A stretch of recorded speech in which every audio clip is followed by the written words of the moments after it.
మా latest videos కోసం మా ఈ తెలుగు న్యూస్ ఛానల్ సబ్స్క్రైబ్ చేసి గంట సింబల్ యాక్టివేట్ చేసుకోండి. రేపు వారం పసుపు డబ్బాలో ఇది వేయండి చాలు, ఇంట్లోకి డబ్బు వస్తూనే ఉంటుంది. లక్ష్మీదేవి తిష్ట వేసుకొని కూర్చుంటుంది. మీకు కావలసినంత ఐశ్వర్యాన్ని ఇస్తుంది. మీ ఇంట్లో అద్భుతాలు జరుగుతాయి. పసుపు లక్ష్మీదేవి స్వరూపం, అలాగే గణపతి స్వరూపం కూడా. అందుకే పసుపును దాచుకునే పసుపు డబ్బాలో బుధవారం రోజు ఇది ఒక్కటి వేయండి చాలు, ధనానికి ధనం వస్తుంది, ఇంట్లో అందరికీ బాగుంటుంది. కనుక బుధవారం రోజు కొన్ని నియమాలను ఆచరించుకుంటూ ఈ పరిహారం చేసుకోండి. చాలా అద్భుతమైన ఫలితాలు వస్తాయి. ఇది చాలా చిన్న పరిహారం, కానీ ఫలితం మాత్రం చాలా అద్భుతంగా ఉంటుంది. ఎందుకంటే పసుపు లక్ష్మీదేవి స్వరూపం. పసుపుతో ఏ పరిహారం చేసుకున్నా బాగా కలిసి వస్తుంది. పసుపును ఏ డబ్బాలో పడితే ఆ డబ్బాలో స్టోర్ చేయకూడదు. ప్లాస్టిక్ లేదా స్టీల్ డబ్బాలో మాత్రమే పసుపును స్టోర్ చేసుకోవాలి. రాగి, ఇత్తడి డబ్బాలలో పసుపును స్టోర్ చేయకూడదు.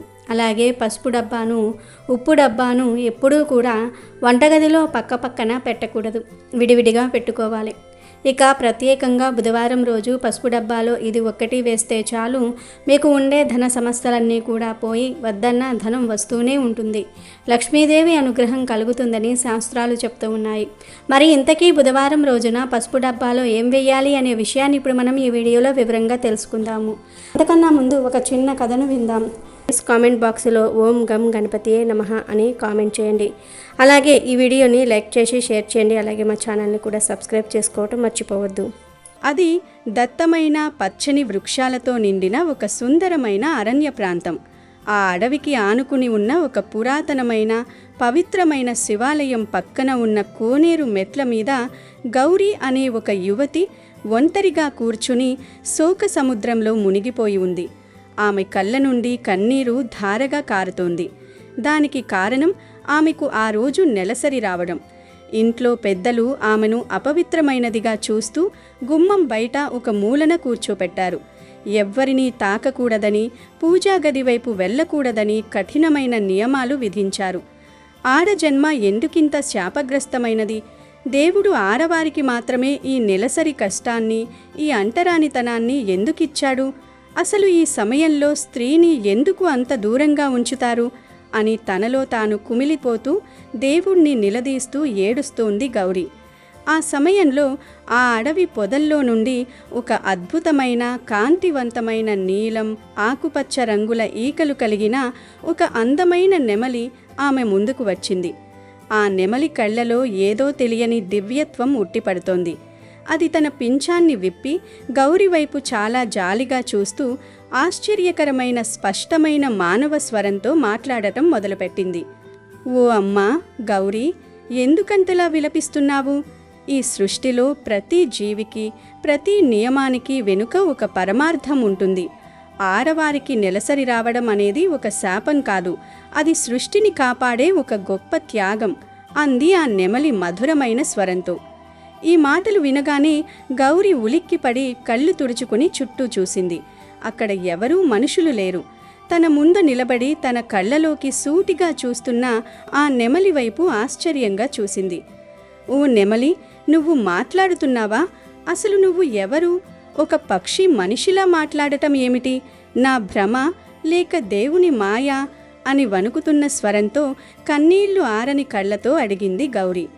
అప్పుడు ఆ నెమలి చిరునవ్వు చిందిస్తున్నట్లుగా తన పింఛాన్ని కొద్దిగా కదిలించి, గౌరీ భయపడకు, నేను నీ శ్రేయోభిలాషిని. నీ మనసులోని వేదనను చూసి తట్టుకోలేక నీకొక మహా సత్యాన్ని బోధించడానికి వచ్చాను. నేను ఎవరో నీకు కథ చివరలో తెలుస్తుంది, కానీ ముందుగా నేను చెప్పేది విను. నెలసరి సమయంలో స్త్రీని తాకితే ఏం జరుగుతుందో తెలిస్తే నువ్వు ఖచ్చితంగా ఆశ్చర్యపోతావు. ఈరోజు నీ కన్నీళ్లు తుడవడానికి నెలసరి వెనుక ఉన్న అసలైన దైవిక రహస్యాన్ని నీకు వివరిస్తాను. నువ్వు అనుకుంటున్నట్లుగా మహిళలకు దేవుడు ఊరికే ఈ బాధను ఇవ్వలేదు. దీని వెనుక పురాణ కాలంలో జరిగిన ఒక అతి పెద్ద సంఘటన ఉంది అని నెమలి చెప్పడం ప్రారంభించింది. గౌరీ, పూర్వం త్వత్త అనే ఒక గొప్ప ప్రజాపతి ఉండేవాడు. ఆయనకు సర్వ విజ్ఞానపరుడైన అపారమైన వేద జ్ఞానం కలిగిన విశ్వరూపుడు అనే ఒక కుమారుడు పుట్టాడు. ఆ విశ్వరూపుడికి 3 తలలు ఉండేవి. అతడు ఒక నోటితో సురాపానము, ఇంకో నోటితో సోమపానము, మూడవ నోటితో అన్నము తినేవాడు. అతని జ్ఞానానికి తపస్సుకు మెచ్చి దేవతలందరూ ఏకగ్రీవంగా అతనికి దేవగురువు స్థానాన్ని కల్పించారు. స్వయంగా దేవేంద్రుడు కూడా అతని వద్ద నారాయణ కవచం అనే మహామంత్రాన్ని ఉపదేశంగా పొందాడు. అయితే గురుస్థానంలో ఉన్న విశ్వరూపుడి తల్లి రాక్షస వంశానికి చెందిన వాళ్ళు కావడం వల్ల అతడు దేవతలతో పాటు రహస్యంగా రాక్షసులకు కూడా యజ్ఞభాగం కల్పిస్తున్నాడని దేవేంద్రుడికి తెలిసింది.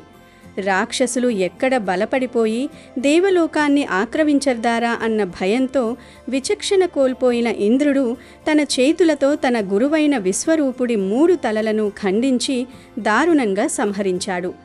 గురుస్థానంలో ఉన్న విశ్వరూపుణ్ణి, పైగా తనకు నారాయణ కవచం ఉపదేశించిన సర్వశ్రేష్ఠుణ్ణి చంపిన కారణంగా ఇంద్రుడికి అత్యంత భయంకరమైన బ్రహ్మహత్యా దోషం ఆవహించింది. ఆ దోషం ఒక చీకటి నీడలా ఇంద్రుణ్ణి పట్టి పీడించడం మొదలుపెట్టింది. ఆ భయంకరమైన పాపభారాన్ని దేవేంద్రుడు 1 సంవత్సరం పాటు నరకం అనుభవిస్తూ భరించాడు.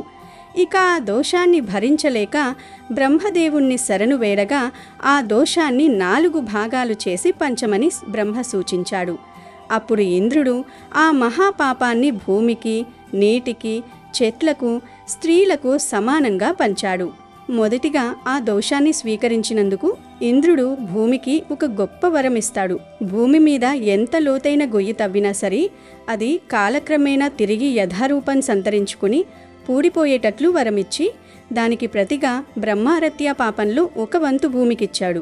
ఆ తర్వాత నీటికి ఇంకొక భాగం ఇచ్చి దానికి ప్రతిగా నీటిలో ఎన్ని కల్మషాలు చేరి అపవిత్రమైనా సరే పారే నీరు తిరిగి తనను తాను పవిత్రంగా మార్చుకునేలా వరమిస్తాడు. చెట్లకు కూడా ఒక అద్భుతమైన వరమిస్తాడు. ఎన్నిసార్లు వాటి కొమ్మలను కొట్టివేసినా తిరిగి చిగురించి ప్రాణం పోసుకునేలా వరమిచ్చి దానికి ప్రతిగా ఇంకొక వంతు పాపాన్ని చెట్లకు ఇస్తాడు. ఇక చివరగా మిగిలిన ఆఖరి వంతు బ్రహ్మహత్య పాపాన్ని స్వీకరించడానికి స్త్రీలు అంగీకరిస్తారు. దానికి ప్రతిఫలంగా ఇంద్రుడు మహిళలకు అపరిమితమైన కామసుఖాలతో పాటు సృష్టిని ముందుకు తీసుకెళ్లే మాతృత్వపు మాధుర్యాన్ని, సంతానం కలిగే గొప్ప శక్తిని వరంగా ఇస్తాడు. అలా ఇంద్రుడు ఆ బ్రహ్మహత్య దోషం నుంచి విముక్తి పొందాడు. ఇంద్రుడు పంచిన ఆ భయంకరమైన బ్రహ్మహత్య పాపం కారణంగానే మహిళలకు ప్రతీ నెల ఈ నెలసరి అనేది వస్తుంది. అంటే ఈ విశ్వాన్ని ఒక మహాపాపం నుండి రక్షించడానికి స్త్రీలు తమ దేహం ద్వారా ఆ పాపాన్ని ప్రతీ నెల ప్రక్షాళన చేస్తున్నారు. ఆ 3 రోజులు మహిళల శరీరం ఒక భయంకరమైన శక్తిని, దోషాన్ని బయటకు పంపుతూ ఉంటుంది. ఆ సమయంలో ఎవరైనా పురుషులు మహిళలను తాకినా లేదా వారితో సంభోగం చేసినా ఆ స్త్రీ దేహంలో నుండి బయటకు వెళ్తున్న ఆ బ్రహ్మహత్య పాపం నేరుగా ఆ పురుషుడికి తగులుతుంది. అందుకే నెలసరి సమయంలో భార్యాభర్తలు కలవకూడదని, స్త్రీలను తాకకూడదని మన శాస్త్రాలు ఘోషిస్తున్నాయి. ఆ సమయంలో స్త్రీలు కూడా తమను తాము కాపాడుకోవడానికి కొన్ని నియమాలు పాటించాలి. అవి పాటించకపోతే ఎంతటి అనర్థాలు జరుగుతాయో వివరించడానికి నీకు సుమతి అనే ఒక బ్రాహ్మణుని కథను చెబుతాను విను గౌరీ అని ఆ నెమలి తన కథను కొనసాగించింది. పూర్వం కళింగ రాజ్యంలో ఒక అత్యంత అందమైన సుసంపన్నమైన నగరం ఉండేది. ఆ నగరంలో సుమతి అనే ఒక బ్రాహ్మణుడు నివసిస్తున్నాడు. సుమతి చిన్న వయసులోనే అన్ని వేదాలను, శాస్త్రాలను పుక్కిటపట్టి చదివాడు. అతను ఎంతో మంచి గుణవంతుడు, అపారమైన దైవభక్తి కలిగినవాడు. అతను ప్రతిరోజు తన ఇంట యజ్ఞాలు, యాగాలు చేస్తూ అడిగిన వారికి లేదనకుండా దాన ధర్మాలు చేస్తూ ఉండేవాడు. సుమతి భార్య కూడా ఎంతో గుణవంతురాలు, మహాపతివ్రత, ధర్మాన్ని నిష్ఠగా పాటించే స్త్రీ.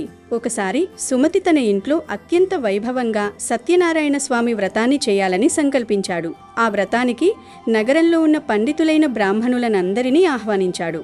అలాగే నగరంలో ఉన్న పేద ప్రజలందరినీ కూడా భోజనాలకు పిలిచాడు. సుమతి బ్రాహ్మణులందరికీ కూడా ఎంతో భక్తి శ్రద్ధలతో విధిపూర్వకంగా సేవలు చేశాడు. వారిని గౌరవించి గొప్పగా అతిథి సత్కారాలు చేశాడు. ఆ బ్రాహ్మణులందరికీ కూడా పంచభక్ష పరమాన్నాలతో, అనేక రకాల తీపి పదార్థాలతో తయారు చేసిన భోజనం పెట్టడానికి వంటగదిలో ఏర్పాట్లు ఘనంగా జరుగుతున్నాయి. అయితే వంటగదిలో ఎవరూ లేని సమయంలో ఒక భయంకరమైన సంఘటన జరిగింది. బ్రాహ్మణుల కోసం తయారు చేస్తున్న ఒక పెద్ద పాలకుండలో పైకప్పు మీదుగా వెళ్తున్న ఒక పాము పొరపాటున తన విషాన్ని కక్కింది. ఆ విషం పాలలో కలిసిపోయింది. ఆ పాలతోనే బ్రాహ్మణులకు పరమాన్నం తయారు చేయాలి. ఆ భోజనాన్ని ఎవరైతే తింటారో వాళ్ళందరూ కూడా వెంటనే ప్రాణాలు కోల్పోతారు. వందలాది మంది బ్రాహ్మణులు చనిపోతే ఆ బ్రహ్మహత్య దోషం మొత్తం సుమతి కుటుంబానికి తగులుతుంది. అయితే వంటగది బయట ఉన్న ఒక వీధి కుక్క ఈ ఘోరాన్ని కళ్ళారా చూసింది. తన యజమాని కుటుంబం పాపంలో కూరుకుపోకూడదని, ఆ బ్రాహ్మణుల ప్రాణాలు కాపాడాలని ఆ కుక్క నిర్ణయించుకుంది.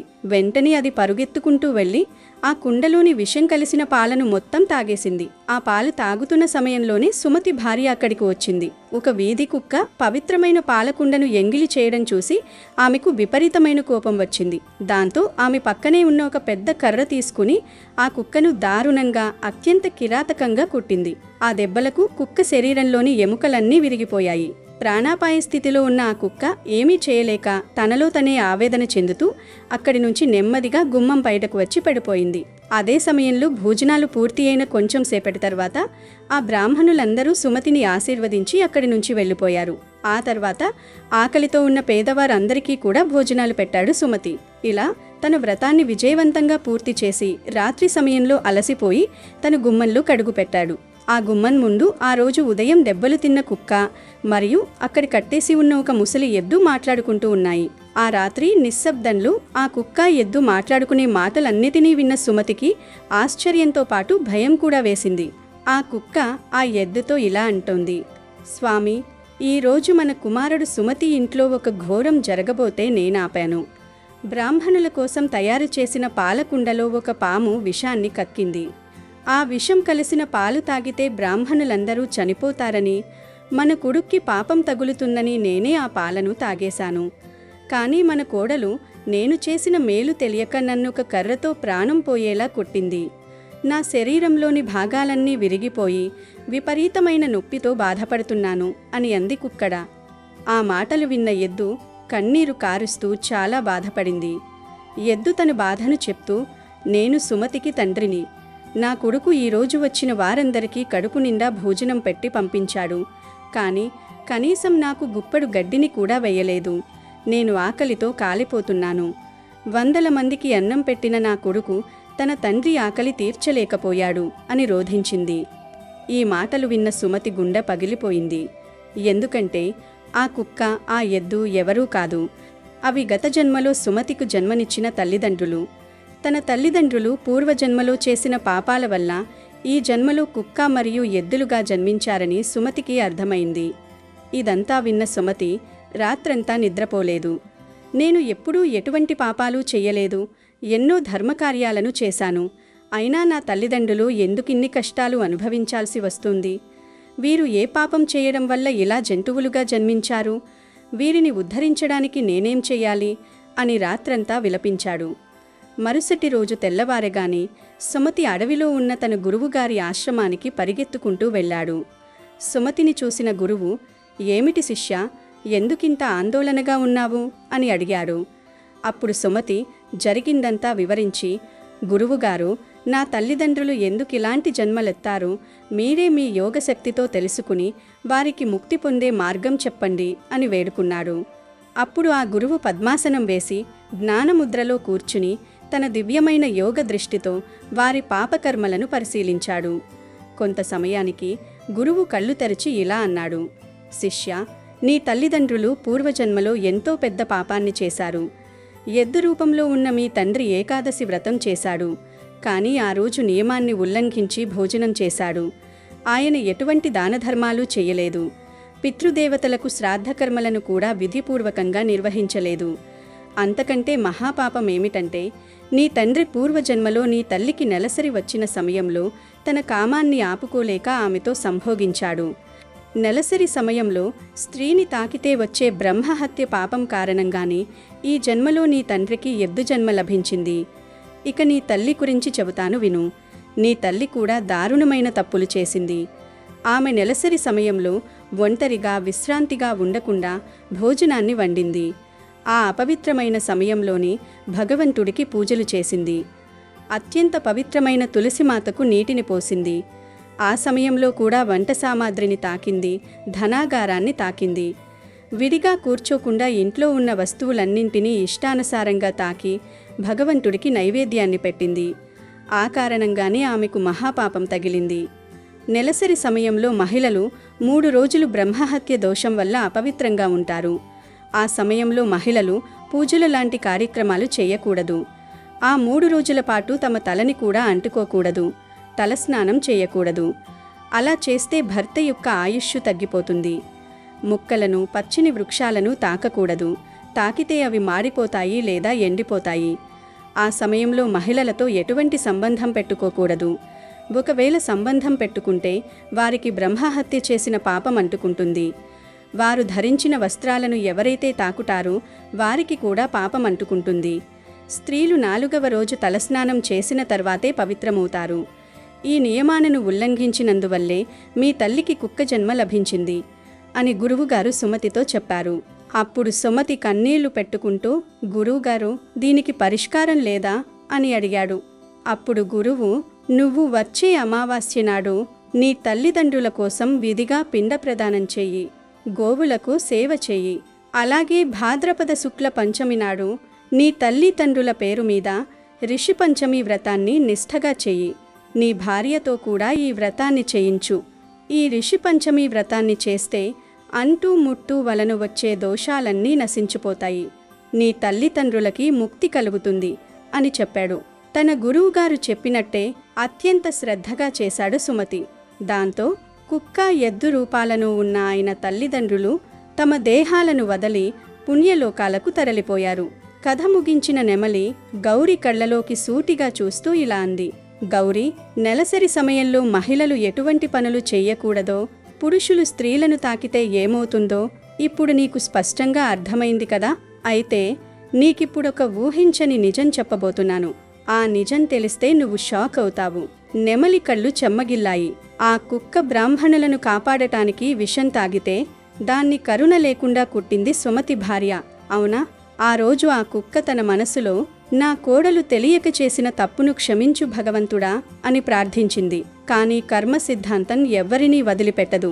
ఒక పవిత్రమైన ఆత్మను జంతువు రూపంలో ఉన్నప్పుడు దారుణంగా కుట్టి దాన్ని అంటరానిదిగా చూసిన పాపానికి ఆ సుమతి భార్య మరుజన్మలో అనేక కష్టాలు పడాల్సి వచ్చింది.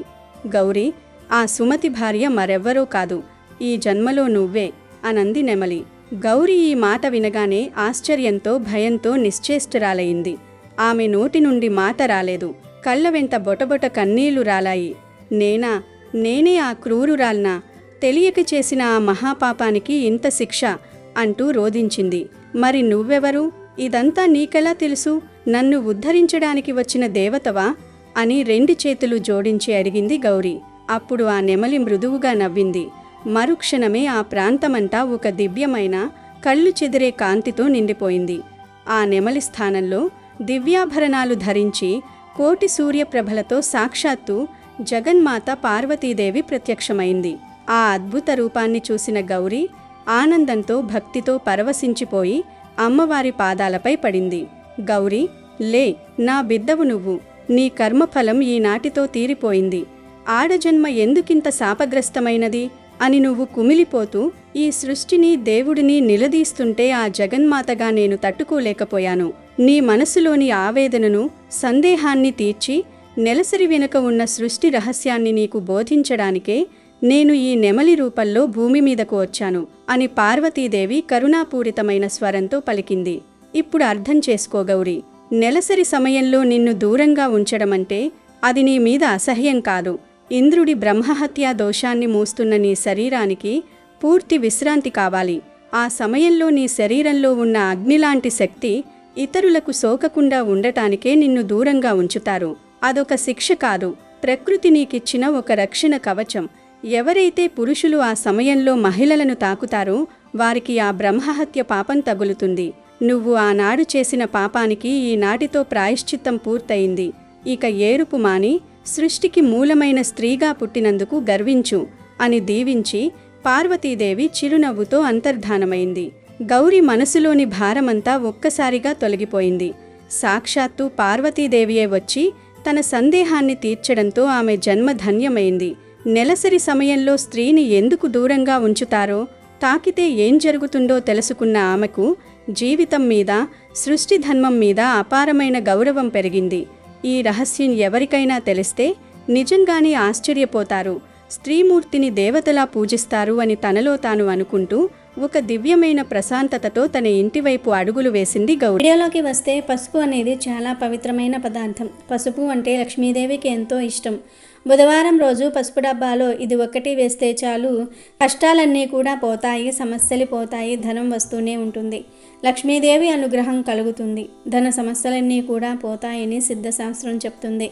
ఎవరైతే ధన సమస్యలతో బాధపడుతూ ఉంటారో, ధనం చేతిలో నిలబట్లేదని దిగులు పడిపోతూ ఉన్నారో వారందరూ కూడా ఈ బుధవారం రోజు చక్కగా ఈ పరిహారం చేసుకోండి. బుధవారం రోజు చక్కగా ఒక వైట్ పేపర్ను తీసుకొని ఆ పేపర్లో ముందుగా ఒక వెల్లుల్లి రెబ్బను పెట్టండి. వెల్లుల్లిపాయ రెబ్బ ఒకటి పెడితే చాలు. వెల్లుల్లి రెబ్బకు మన కష్టాలను తొలగించి ధనాన్ని ఆకర్షించే శక్తి ఉంది కనుక ముందు ఒక వెల్లుల్లి రెబ్బను పెట్టండి. తర్వాత ఒక సన్నని ధనియాలు తీసుకొని ఆ ధనియాలను కూడా ఈ పేపర్లో వేయండి. ఎందుకంటే ధనియాలంటే లక్ష్మీదేవికి ఎంతో ఇష్టం. ధనియాలకు చెడును తొలగించి మంచిని ఆకర్షించే శక్తి ఉంది. మన ధన సమస్యలను తొలగించే శక్తి ఉంది కనుక పేపర్లో ఒక వెల్లుల్లి రెబ్బను అలాగే స్పూను ధనియాలను వేయండి. చివరిలో చిటికెడు జీలకర్రను కూడా ఈ పేపర్లో వేసి వీటన్నిటినీ చిన్న పొట్లంలాగా కట్టేసి తర్వాత ఆ పొట్లాన్ని తీసుకుని వెళ్ళి వంటింట్లోని పసుపు డబ్బాలో వేసేయండి. అలా వేయటం వలన ధనలక్ష్మీదేవి యొక్క అనుగ్రహం లభిస్తుంది, ధన లాభం కలుగుతుంది, కష్టాలు పోతాయి, ధనం మీ ఇంటి వైపు ఆకర్షింపబడుతుంది, ధన సమస్యలు పోతాయి. ఇలా పెట్టిన పొట్లాన్ని నెలకు ఒక్కసారి తీసి మార్చివేయండి. అంటే ఈ పొట్లాన్ని నెల రోజుల తర్వాత తీసేసి ఏదైనా ఒక చెట్టు మొదట్లో పడేసి మళ్ళీ ఈ పరిహారం చేసుకోండి. ఇలా నెలకొక్కసారి పరిహారం చేస్తే మీకు ఉండే ధన సమస్యలన్నీ కూడా పోతాయి, ధన లాభం కలుగుతుంది, వద్దన్న ధనం వస్తూనే ఉంటుంది, లక్ష్మీదేవి తిష్ట వేసుకుని కూర్చుంటుంది. కాబట్టి బుధవారం రోజు ప్రతి ఒక్కరూ కూడా ఈ పరిహారాన్ని చేసి లక్ష్మీదేవి అనుగ్రహంతో శుభ ఫలితాలను పొంది ఆనందంగా జీవించండి. అమెజాన్లో బెస్ట్ డిస్కౌంట్స్ కోసం వీడియో డిస్క్రిప్షన్లో లింకు ఉంది, చూడండి. అలాగే మా టెలిగ్రామ్ ఛానల్ సబ్స్క్రైబ్ చేసుకోండి.